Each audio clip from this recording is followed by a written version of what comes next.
directed by Sean Gordon, written by Jesse Gordon, starring Cassandra Dano, Sean Gordon and Myra Dennis, and distributed by Pulsar Pictures. The indie horror comedy flick The Oatmeal Man is about, yes you guessed it, a man made of oatmeal. As 6 friends take a trip to Las Vegas in a hope to save their friend Santiago's on-off relationship, by staging a breakdown and having Santiago save the day and win back his ex-girlfriend, an unexpected twist of fate sees their ruse backfire, and their truck does break down for real. Unable to repair it, stranded in the middle of nowhere, they stumble upon a local mechanic that fixes their car, to last them just long enough for them to reach the next town. Breaking down in the middle of the night short of the next town, the group see lights in a nearby building. They head inside to have a drink and have a smoke. All the while, unbeknown that it's the home of Harold Oates, not quite dead and not quite alive, a victim of food preparation gone wrong, was drowned in oats and simultaneously electrocuted. He hunts the unsuspecting group down one at a time. They did a good job of making you actually like the characters. They had a charm and were easy to like. They were a group of rocker metalhead types and a geeky comic book gamer chick. They made references to things like Star Trek and the Band Rush.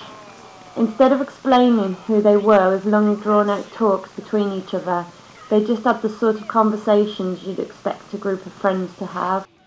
The pacing was really good, not hanging too long on any scene.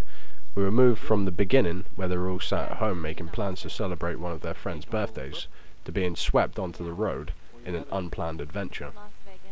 The humour, mostly scatological, was genuinely comical. Watching the girl push oats into the urn really amused us. A highbrow experience, this film was certainly not. There were a couple of notable moments of perhaps not bad acting but bad delivery of lines. Overuse of swear words to join sentences, whether it was scripted or bad improvisation, it was noticeable, and perhaps too frequent. But shit, we all like to swear in bad situations, I suppose. Breaking down in the middle of nowhere with only desolate wasteland as scenery, and nothing around for miles, was extremely reminiscent of The Hills Have Eyes.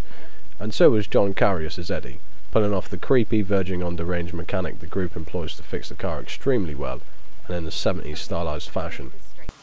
Santiago and Annie were basically Crabman and Joy of My Name is Earl. Even though the whole reason the group were in this mess was because of them, there was little to no chemistry between them. Annie was an obnoxious and quite terrible person, whose death I was rooting for the whole movie, and even when she tried to look loving, she just remained looking like a total bitch. The Oatmeal Man's costume reminded me of the Gorgothan, or shit demon from Dogma. When up close to the camera, they chose to use a warping effect on the screen to give the impression of movement from the oats. I think it worked well, though not entirely sure of its necessity. The idea that the Oatmeal Man was able to move around like a T-1000 and forcibly feed himself to a person and then explode from their bodies, scattering them everywhere, was good, although it could have been made better had they used a little CGI to show him gaining entry to the body, and then you could see the veins and arteries and stomach being filled and swelled to the point that he eventually burst with oats.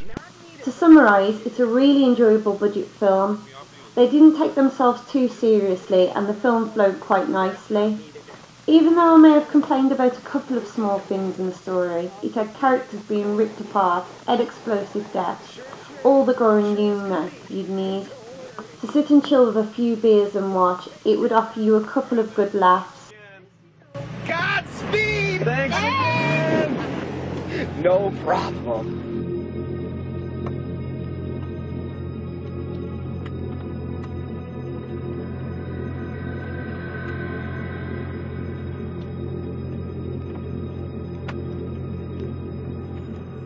Can you imagine having to spend the night here? This is the kind of place they shoot cheesy horror films.